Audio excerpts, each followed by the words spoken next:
तो हिंदू मुसलमान तो मोदी जी करते हैं। मुझे हिंदुओं को तो कभी खतरा था ही नहीं हिंदू मुसलमानों से। जब से बीजेपी सरकार में आई है सत्ता में, तब से हिंदू मुसलमानों को खतरा हो।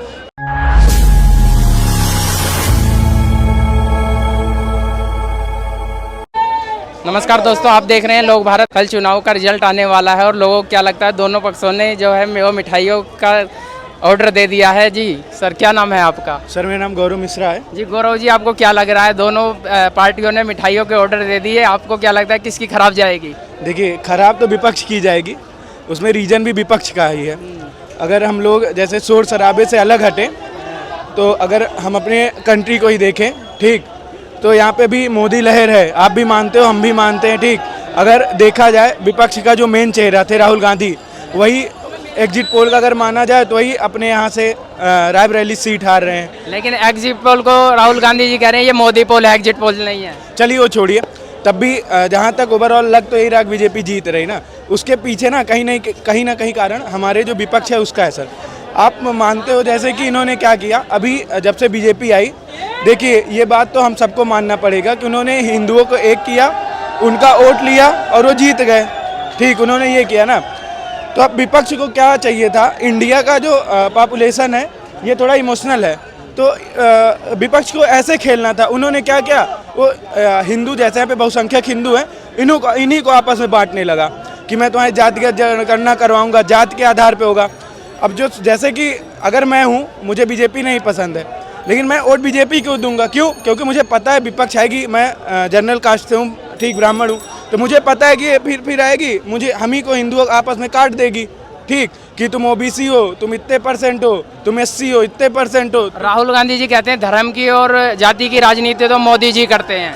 अच्छा, देखिए अभी मैं ऐसा बात कहूँगा, लोग सोचेंगे लेफ्ट साइड का, राइट साइड का, किसी साइड का नहीं हूँ, मैं सेंटर से बात करूँ। लेकिन आपने ये पूछा तो चलिए, मोदी जी जो भी कर रहे थे वो तो विपक्ष के मेन चेहरा थे ना, उनको तो हिंदू मुस्लिम साथ लेके चलना था, तो हिंदुओं को ही आपस में बांट दिए कि जातिगत जनगणना होगी, ये जनरल ओबीसी एससी एसटी आपस में ही बांट रहे हैं, ये तो और गलत है ना सर फिर। ठीक है सर, आपको क्या लगता है मिठाइयों के ऑर्डर दोनों पक्षों की तरफ से जा चुके, किसकी खराब जा रही है मिठाई? घमंडिया गठबंधन का सफाया होने जा रहा है, बुरी तरह से भगवा चढ़ने जा रहा है। इंडिया गठबंधन कहता है मोदी जी पहले 400 पार का नारा दे रहे थे, लेकिन अब 300 से भी नीचे आ गए। 400 पार है, 400 पार है। तमिलनाडु से अच्छा परिणाम मिलेगा, चौंकने वाले परिणाम मिलेंगे। उड़ीसा से, पंजाब से चौंकने वाले परिणाम आएंगे। ठीक कहेंगे सर, विपक्ष जो आज हार रही है वो विपक्ष का कारण है, बहुत सिंपल सा है। विपक्ष अपने आप को नहीं मजबूत की। विपक्ष, देखिए विपक्ष को बात करना था बेरोजगारी पे, तो बेरोजगारी की जनगणना कराना था, ना कि हिंदुओं को बांटना था। विपक्ष की सबसे पहली गलती। विपक्ष की दूसरी गलती, उनको जनगणना करना था तो भ्रूण हत्या पे करना था, ना कि हिंदुओं को बांटने का। अगर उनको लड़ना ही था तो हिंदू हित की बात करनी थी, क्योंकि देश में बहुसंख्यक है, ठीक, उनको सबको साथ लेके चलना था, देश सबका है। लेकिन उन्होंने क्या किया, आधे को अलग किया और जो बहुसंख्यक है उनको बांटा। विपक्ष की सबसे बड़ी गलती यही थी और विपक्ष ये कल देख लेगा। बिकॉज मैं बीजेपी का तो प्रवक्ता हूँ नहीं, तो मुझे ज़्यादा उस चीज़ का पता नहीं, और मैं फालतू का डिफेंस भी नहीं करूँगा उस चीज़। आपके हिसाब से पूरे मोदी जी आ रहे हैं? बिल्कुल आ रहे हैं, क्योंकि विपक्ष ही नहीं है। जी आप क्या कहोगे, मिठाई किसकी खराब जा रही है? दोनों तरफ से ऑर्डर जा चुके हैं। देखो भैया, मेरा तो यही मानना है, एक दिन और, इतने हमने वेट करा, एक दिन और वेट कर लेते हैं, कल रिजल्ट आ जाएंगे कि किसकी सरकार बनने वाली, किसकी सरकार नहीं बनने वाली। आपका क्या राय है, देखने में क्या रुझान लग रहा है आपको? देखो मेरे हिसाब से जो एग्जिट पोल दिए गए ना, एग्जिट पोल पे मैं कभी बिलीव नहीं करता। मैं न्यूज़ चैनल देखता था, बट मैंने देखना बंद कर दिया। एग्जिट पोल को तो राहुल गांधी जी कह रहे हैं कि मोदी पोल है, ये एग्जिट पोल नहीं है। ये राइट बात है, बिकॉज क्या होते हैं, सारे बिजनेस, जो जितने भी न्यूज़ चैनल है वो सारे बिजनेसमैन के, अडानी और अंबानी के हैं, तो वो उनके बिहाफ पे दिखाएगा। लेकिन ये तो कह रहे हैं पूरी तरीके से सफाया है विपक्ष का। और मैं एक बात और बोलना चाहूँगा, भाई ने बोला हिंदू मुसलमान पे। एक जगह मोदी जी जाके राजस्थान में कहते हैं कि मंगलसूत्र छीन लेगी इंडिया गठबंधन, ठीक है, और एक जगह जाके जहाँ पे मोहम्मद शमी का जो डिस्ट्रिक्ट है वहाँ पे जाके मुसलमानों के फेवर में बात करते हैं। तो हिंदू मुसलमान तो मोदी जी करते हैं। मुझे हिंदुओं को तो कभी खतरा था ही नहीं हिंदू मुसलमानों से। जब से बीजेपी सरकार में आई है सत्ता में, तब से हिंदू मुसलमानों को खतरा हो गया आपस में। नहीं तो साथ में हिंदू मुसलमान साथ में बैठते थे, उठते थे, खाते पीते, सारे काम करते थे। आज ये कंडीशन है। आप क्या बीजेपी आने से खुद हिंदू खतरे में आ गया क्या? नहीं, ऐसा कुछ नहीं है। देखिए पूछ लेना, ये सच बात है कि नहीं है? मोदी जी ने ऐसा करा ही नहीं करा, और सबसे बड़े झूठे मोदी जी हैं, ठीक है। मोदी जी क्या कहते हैं कि 2014 से जब फिल्म आने से पहले गांधी जी को कोई जानता ही नहीं था, कहते हैं गांधी जी को कोई जानता ही नहीं था। नहीं, गांधी जी को जानते हैं ऐसा कुछ नहीं। गांधी जी, अरे यार देखो, मैं आपको स्टार्टिंग में बोला था, इन्होंने फिर क्या किया, ये इस पूरे देश की यही सबसे बड़ी ना, जैसे एक बंदा बोला ठीक, उसको लेफ्ट का कर देंगे या फिर राइट का कर देंगे। अगर उसने थोड़ा सा ये लेफ्ट वालों से ज़्यादा दिक्कत है, अगर उसने थोड़ा सा सेंटर का बोला ठीक कि ऐसा है, मैं एक एग्जांपल दूंगा, एक बिहार का था मनीष कश्यप, वो दोनों साइड से बोलता था। अगर उसको 2-3 साल पुराने आप वीडियोस उठा के देखोगे, दोनों साइड का बोलेगा, लेकिन वो बिहार का था, बिहार में लेफ्ट की सरकार थी, तो वो बिहार का ज़्यादा बोल रहा था, तो उसको लेफ्ट वालों ने इतना पिंच किया कि आज वो राइट में चला ही गया। ये भी ऐसे हैं जो ना लेफ्ट के हैं ना राइट के हैं, वो काम देखते हैं। जैसे मैं यूपी से हूँ ठीक, अभी बीजेपी जीत रही है, सबसे बड़ा कारण है ठीक, उनके साथ महिलाओं का वोट है, ये मानना पड़ेगा ठीक, सबसे ज़्यादा।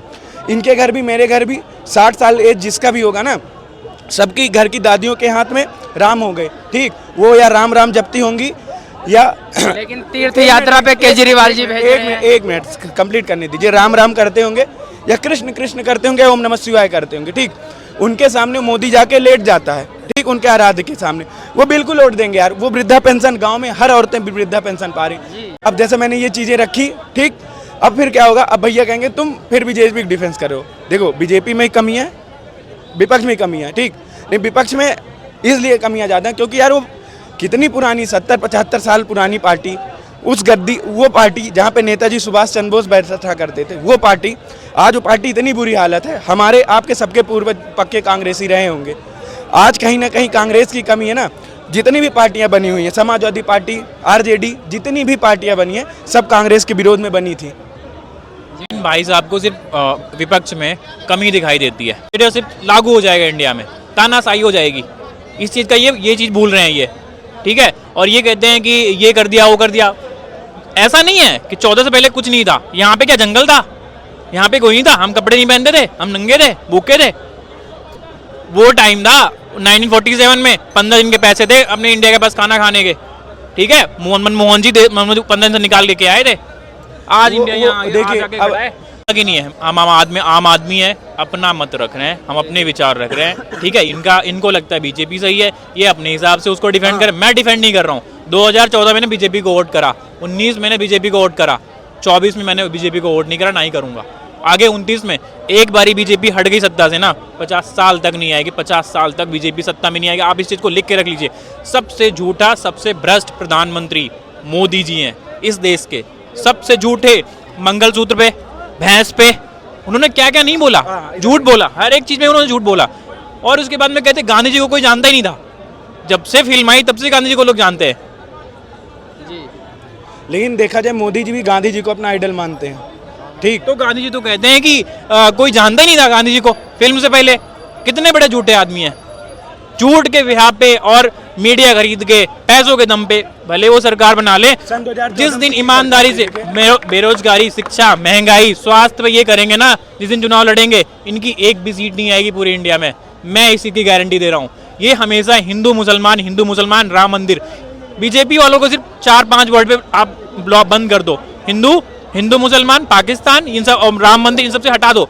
इनसे शिक्षा पे, बेरोजगारी पे, स्वास्थ्य पे, इन सब पे चर्चा करा लो, भाग जाते हैं, इनको कुछ आता ही नहीं है। सबसे आप बोल रहे हो, गलत बोल रहे हो सर, इस बात का अपसेट नहीं करेंगे हम। मोदी जी ने, आपने क्या बोला कि मतलब शिक्षा पे आ जाएंगे, इस पे आ जाएंगे तो मोदी जी हट जाएंगे, ऐसा कुछ नहीं है। तो आपने बोला कि 2014 में उनको वोट किए, 2019 में उनको वोट किए, 2024 में नहीं किए, आपका इच्छा है नहीं करे, हमारा इच्छा है नहीं करे, लेकिन गलत नहीं बोली सर। क्या गलत नहीं बोली? आप बताइए मोदी जी क्या कमी छोड़े हैं 2014 क्या करा है? क्या करा नहीं? मोदी जी ने क्या करा है? क्या करा नहीं? आपसे हम पूछते हैं अरे सर। आप चलो 2 काम गिना दो, क्या करा उन्होंने? मैं आपको बता देता हूँ, दूर सुनिए एक मिनट। इन्होंने काम के ऊपर आप बात आई है, इन्होंने शिक्षित है, पढ़े लिखे अच्छे हैं, घर से मानते विलम्ब करते हैं, हम इनको स्वागत करते हैं चांदनी चौक दिल्ली में। ये इनके बारे में गलत नहीं बोलेंगे, लेकिन हम सरकार के बारे में भी गलत नहीं बोलने देंगे। मोदी जी ने 2014 में जब पहला प्रधानमंत्री का शपथ लिया, सुनिए, पहला प्रधानमंत्री का शपथ, आराम से ही बोल रहे हैं हम, आराम से ही बोल रहे हैं, ठीक है, आराम से। सुन, आपने बोले ना तो सुन, हमारा आवाज ही ऐसा है, आवाज नहीं, ऐसे उंगली दिखा के हमारा आवाज ही नहीं है, ऐसा आवाज ही। तो उन्होंने गरीबों का जनधन खाता खुलवाया था, हमारा बहु बेटी जो बाथरूम करने के लिए 4 बजे मर्दों का इंतजार करता था, उनके लिए शौचालय बना के दिया, झोपड़ी वाले को मकान बना के दिया, नल जल दिया, राशन दे रहे हैं और आयुष्मान भारत बना के दिया है। आज तक पत्थरबाजी होता था वहाँ, क्या बोलते कश्मीर में, वो पत्थरबाजी बंद करवाए, क्या ये काम नहीं है? और भैया ने 2 काम भैया अब इनकी बात में बोल देता हूँ, मेरी बात इनकी बात में बोल देता हूँ। ऐड आया था, वॉर रुकवा दी पापा वॉर नहीं रुकवा पाएंगे। आप पुलवामा में चले जाओ, हर 100 मीटर पे एक चेक पोस्ट बना हुआ है। 300 किलो RDX कहाँ से आया? आज तक पापा ने पता नहीं कर पाया कि सिर्फ पापा वॉर रुकवा दी, पापा वॉर नहीं रुकवा पाएंगे। ये जो इनकी जो कहते शौचालय बनवा दिया, ठीक है, 12,000 रुपये में शौचालय बन जाता है। 5 किलो राशन दे, आप युवा हैं ये सारे, पापा वॉर नहीं रुकवा पाएंगे, वॉर रुकवा दी पापा रहेगी। ये युवा हैं, अभी ये पढ़ रहे हैं, जो भी कर रहे हो आप, जो भी नौकरी कर रहे हो, पढ़ाई जो भी कर रहे हो आप, अगर इनको रोजगार दे दिया जाए तो इनको 5 किलो राशन मुफ्त की जरूरत नहीं है। एक सेकंड, इससे पहले जब एक सेकंड जब केजरीवाल ने बिजली फ्री करी थी, पानी फ्री करा था, तो बीजेपी के दिन मुफ्त की रेवड़ी बांट रही है। तो ये बीजेपी क्या कर रही है? ये 5 किलो राशन देके, बल्कि लोगों जो गरीब है ना, उनको एडिक्ट बनाया जा रहा है, एक लत लगाई जा रही है कि जब आपको 5 फ्री मिलता रहेगा, आपका ब्रेन वॉश कर दिया जाएगा। ना आप शिक्षा पे बात करोगे, ना बेरोजगारी पे, ना महंगाई पे, ना अपनी किसी चीज पे बात नहीं करोगे। बस वॉर रुकवा दी पापा, वॉर रुकवाने से पापा वॉर नहीं रुकवा पाएंगे। जो पापा कर रहे थे भैया कंफर्म कर लीजिए किसके पापा, वो तो हमारे प्रधानमंत्री हैं। एक बायोटेक्नोलॉजी का स्टूडेंट हूँ, ठीक, लखनऊ के सबसे अच्छे कॉलेज में पढ़ा हूँ, NBF रिलेटेड है। अभी मेरा 2 टाइम्स वर्ल्ड रिकॉर्ड होल्डर हूँ, कैमरे में देख लीजिए, ठीक। इसके बाद देखो मेरी 3 बुक्स आ चुकी हैं, कैमरे में देख लीजिए, ठीक। यहाँ पे आया हूँ, यहाँ पे चीजें सीख रहा हूँ, 1-2 साल में फिर स्टार्ट करूंगा। ये स्किल सीख रहे हैं, इस पे क्या कहोगे? अच्छी बात है मेरे भाई साहब। अरे और कंप्लीट करिए, मैं तो जा भी रहा हूँ। इसके बाद मैं जॉब भी कर रहा हूँ, ठीक, घर भी पैसे भेज रहा हूँ, अकाउंट में भी दिखा सकता हूँ, घर भी पैसे भेज रहा हूँ। घर पे खेती बाड़ी करते हैं, इसी सरकार में खाद खरीदोगे 33% से ज्यादा सब्सिडी है। इनको ये नहीं बताएंगे, ठीक, मैं बता रहा हूँ। गांव में जितने वृद्ध हैं उनको वृद्धा पेंशन मिलता है इसी सरकार में, ठीक। जितने गांव में घर थे, कच्चे घर थे, सब पक्के बन गए इसी सरकार में। उनके घर शौचालय बन गया उसी सरकार में। जिन्हें आपको भी पता होगा 14 के पहले लाइनें लगती थी, अकाउंट खुलाने जाते थे, कहता था कि अभी आना, इंटरवल चल रहा है। आज इसी सरकार में घर घर जाके अकाउंट खुला है, सब ऑनलाइन हुआ है।